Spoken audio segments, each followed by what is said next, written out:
Hey, what's up, everybody? BDF 44 coming at you another video. All right, it is cold out here, man. It ain't even like, it ain't even reasonable. I mean, I left the room because the room is freezing, but I come out here and out here is freezing. So I should have brought a bigger jacket or something, but yeah, man, hope everybody's having a good start to their day. I'm minding what I got to keep my routine going. It's a lovely day. What is it now? Thursday or Friday? I think it's Thursday. I'm pretty certain it's Thursday. Yeah, yesterday was Wednesday. But I'm settling into the room. I like the room. The only problem with the room is that it's really dark in there. Even in the daytime, it's set up in such a way where it got bars over the window. And I found out why last night. Because the wind, where the room is structured, the wind blows straight into the room. So what they probably had happen is, because there's like some branches and trees and stuff like that, probably broken windows at times when that wind blows, and it blew hard last night, man. It's funny because I was having a dream. I was going into a once again like a similar type of place like that other dream I had, where I told y'all that it was like a prison, and it turned into like some type of like secret place where people do stuff they ain't got no business doing, that kind of thing. I had a dream like that where I was going into like a college, and I was standing behind Stephen A. Smith. He was leading the way, and it looked just like Stephen A. Smith, walked like Stephen A. Smith, you know, all of that. It was him walking ahead of me, and he was walking his strut, how he moves, and then he stood and he looked around, took a deep breath like he was somewhere he really wanted to be finally, or something like that, and then stepped up to the place. And I went inside, and just like the other dream, it was a secret passageway to something like that, where it looked like a locker room, like a high school locker room, sort of like my high school locker room back at Hollywood High, or something like Hollywood High or something like that.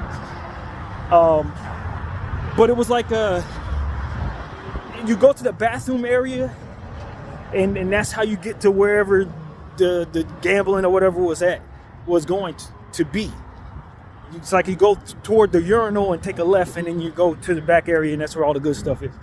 And so when I was standing behind somebody in the urinal area, and Stephen A. Smith had already went inside. He disappeared from the dream, and I saw Brian McKnight, the singer, Brian McKnight. And he was standing, and mind you, I hadn't heard these people's names. I was watching some Stephen A. Smith stuff last night. I heard somebody, I think it was on one of the podcasts I was listening to, they were asking who were the better basketball players that are not professional basketball players, like celebrities. And somebody had mentioned Brian McKnight. So I know why these people are popping up in my dream. But nevertheless, I saw Brian McKnight standing. I was standing behind him in the urinal area. And I heard a voice say, "Oh man, he's coming back again." And I was like, what the hell is that supposed to mean? And then the wind blew in my room in such a way that immediately blew open the curtain that was next to the bed. The way the bed is set up is the curtain's right behind it. So it was one of those situations where it was like he meant the wind that was coming to blow into the room. Because the room had no wind blowing at all. Nothing had happened that would otherwise make that anything but a first. And essentially, the wind was coming. It was almost like the energy of the room was letting me know that I was about to be woken up by the curtain blowing open real fast and the Santa Ana type winds coming through my window. So that's exactly what it was. It was like, oh man, here you come again. I was like, here, who comes? And in the window, I woke up out of my dream by the blast that came from me having my window open and those winds coming through hitting that window. So that was really interesting in a sense that it literally felt like the room was waking me up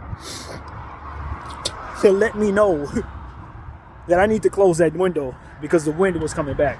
Real strange stuff. But Also, another part of that dream I thought was really interesting, not really realistic, but really interesting, was I was in the room with my grandfather, my uncle, and a bunch of other people too that were in my family. I didn't recognize everybody there, but I felt them as family in the dream. And what my uncle was essentially telling me was he needed me to purchase more weed. But he wasn't saying that. It was like they all had a nug of weed in their hand. And then he looked at me and said, you gotta get more of this, man. It was like my uncle looked at me and said, you have to get more of this. And I know that my uncle, I don't know him to smoke weed. I don't know him to have ever tried weed or nothing like that. We never had no conversation about no stuff like that. He certainly never encouraged me to smoke no weed in real life. But like that was the funny part about it. And it felt so real. My grandfather was there, he was holding a nug. My uncle was there, he was holding a nug. Whoever the other person was, they were holding like rather large sized nugs of whatever marijuana strand. And my uncle was like, you gotta get more of this, man. You gotta get some more of this. And I'm like, yo. And I tell you, when I woke up out of that dream, I felt like, it's gonna sound strange, but it felt like the room was essentially telling me it wanted to smell marijuana. The room itself, like, you gotta get some more weed, man. We ain't smelling enough smoke up in this place. And I essentially was expressing to the energy that was telling me that I don't smoke weed anymore. Like, I still have a love for marijuana, but this era of my life, the way that I'm doing it, and as I told you guys, I don't smoke weed. Like, I'm not trying to spend any money on weed. I don't feel like I need it to feel better about myself. I think if anything, it pulls me into a position where I get to relax, and I don't really have the ability to relax when I got all these problems and got so much instability every 3 weeks. I gotta move rooms, stuff like that. It's just, I don't want to be high right now. And that's essentially what I took. It felt like in other words, it felt like the spirits in the room were talking to me last night, telling me, hey, look, we want weed in here and be ready for that wind. That's exactly what it felt like to me. It's exactly what it felt like to me. And it's like, yo, y'all, I love weed too, but not right now. Not in this era of my life. I'm good. I don't need to smoke no weed right now. Unless I get like $1 million in my bank account to where all my life can get settled and pay back my family and not have to worry about where anything is coming from, get myself a vehicle again. Then maybe when things settle like that, and get back to living the way that I would otherwise live when I want to be comfortable. But I'm not looking to be comfortable. I'm looking to push myself and be sober-minded and address my issues or whatever, however that goes. That's what I'm looking to do. So that's what I want to say. Like, I just genuinely felt like every time I go into a different room, I tell you I have either a very spiritual experience where something's trying to attack me, or some type of experience where, I felt like I'm comforted, or, and last night it just felt like some stoners was trying to warn me about the wind that was about to blow and the fact that they wanted more weed in my life. And I told them more or less that I'm good to go. I don't care to smoke right now in this era of my life, man. I'll get back to it later on when life is a little more easy. Right now, I don't need it. So that's just what it is, man. That's funny, but that's exactly how that experience went. And if anybody thinks I'm crazy, that's why we do therapy sessions. That's exactly why we do them. But that was the experience, man. I'm like, oh man, here you come again. Who? Boom, wind. It's exactly how that went. On cue, too. On cue. I'm like, oh, here he come again. Damn. But, hey, man, that was my little experience last night, man. Nothing more strange than having my uncle tell me I need to buy more weed. The uncle that I have, he would not do that. I can tell you, that's not him at all. But that dream was rather real. And I just felt like that was the energy in the room expressing to me how they knew I smoked weed at one point or love weed, and I need to get more of that in my life. But this just ain't the era for that, man. And I tell you, I've gone through this many times in my life. At least, well, not many, but about maybe 4 times now in this life, where I'll go long stretches, almost a year stretch, where I don't want to smoke. And this is just one of them, man. This ain't the first time this has happened. This happens every 3 years.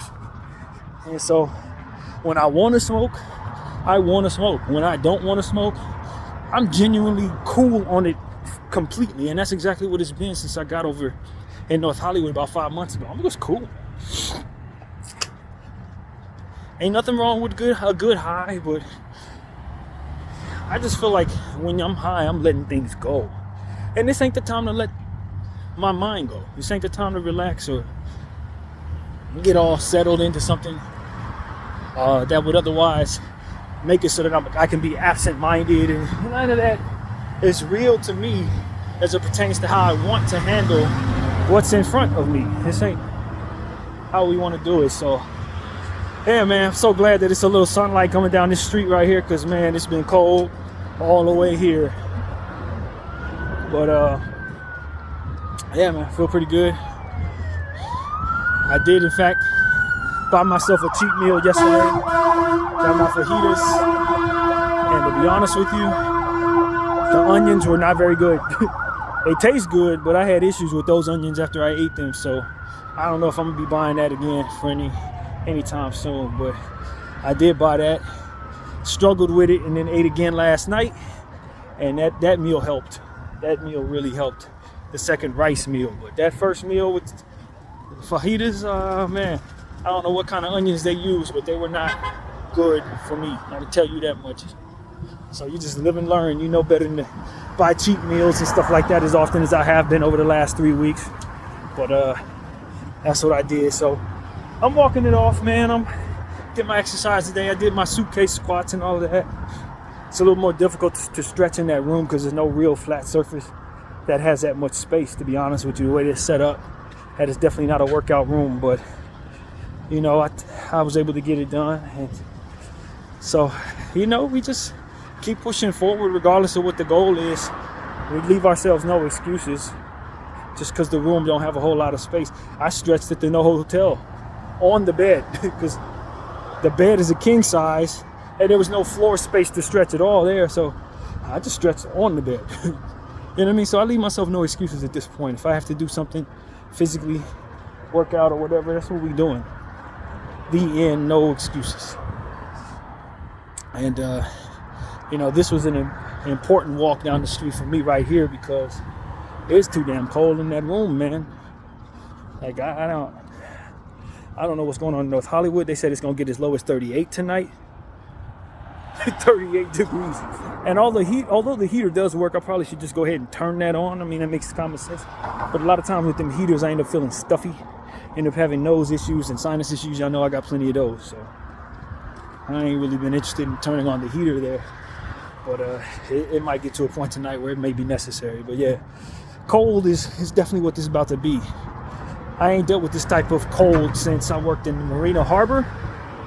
And I think the lowest it got in Marina Harbor was like 41. I don't think it actually got down to 38. So tonight could be one of the coldest nights I've seen in a long time, man. For all of y'all on the East Coast, you're probably laughing at me, but that's the truth, man. From LA, man, we don't deal with no cold weather like this. Hell no, we don't. But last night was cold in and of itself, man. So just deal with it. But anyway, that's pretty much what I gotta say, man. This ain't gonna be no long therapy session, not this one. I ain't got nothing poignant to really say. I just want to give y'all a little taste of how my little night went. As the room was essentially telling me what its preference was for circumstances. Even though the whole building is no smoking anyway, so I ain't about to be smoking there. But I can tell you when I got in there, I smelled weed. Somebody used to smell smoke in that room. And I think it made the room happy, so to speak. But it won't be me, man. I keep the rules close to the chest. I don't toy around with my circumstances. I'm too mature for that at this point in my life. If you have a rule you don't want us to smoke, then I ain't smoking. You know what I mean? I ain't gonna risk my living situation when it's already up in the air as is. So that's how I look at it, man. Hope y'all take a little page out of that and do what makes sense for your life. Some things you can discipline against, man, and secure yourself better opportunities to stay in situations you want to be in or what have you. Because when I was younger, I tell you, it's the opposite. Risk it. You know, walking that tightrope of what they'll allow, having to sneak around to get around rules because I want to do what I want to do. Nah. What I want to do is not have trouble. And that means staying within the confines of the rules. So that's what I try to discipline myself to do in most situations, if not all of them. And that's where I'm at this point in my life. So that's pretty much what I got to say about that, man. Done rambling. BDF 44. I thank y'all for watching. I'm out.